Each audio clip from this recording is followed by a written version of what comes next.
Imagine sacrificing your queen, both rooks, and still delivering a beautiful checkmate just for the glory of it. That was chess in the 1800s. Now, top players spend months memorizing 30-move engine lines just to survive the opening. Today, we're going to see how chess went from wild romantic sacrifices and brilliant tactics to a game of who can memorize more computer moves. Let's dive in. Welcome to the romantic era of chess, the 19th century. Back then, chess wasn't about being correct, it was about being brilliant. Players loved crazy gambits, wild attacks, and spectacular checkmates. The most famous example is the Immortal Game. Adolf Anderssen played Lionel Kieseritzky in 1851.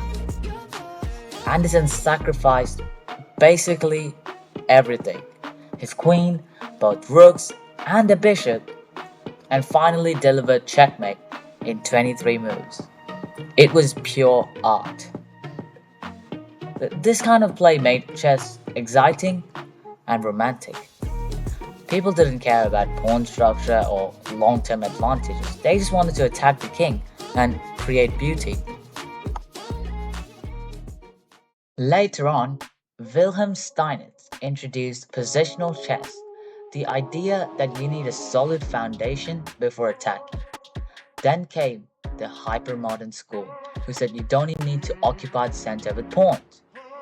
Tactics were still super important, but players started thinking deeper.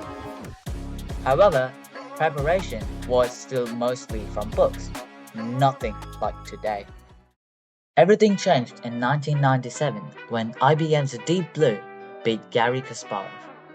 But the real explosion happened with modern engines like Stockfish and especially AlphaZero in 2017. AlphaZero taught us of chess in just a few hours and completely changed how we think about the game.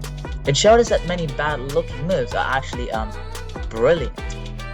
Suddenly, grandmasters started preparing openings 25 to 35 moves deep with engines.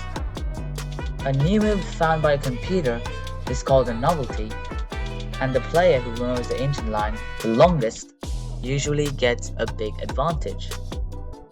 At the top level, chess became less about who calculates better over the board and more about who is better prepared at home.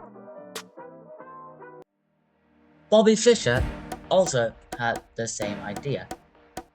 That's why he invented Chess 960, also known as Fischer Random. In Chess 960, the starting position is completely randomized.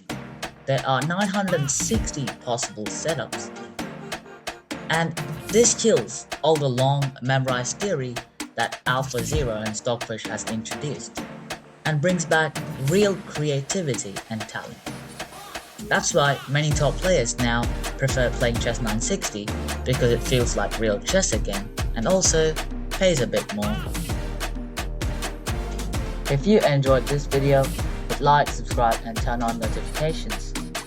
Thanks for watching and see you on the next move.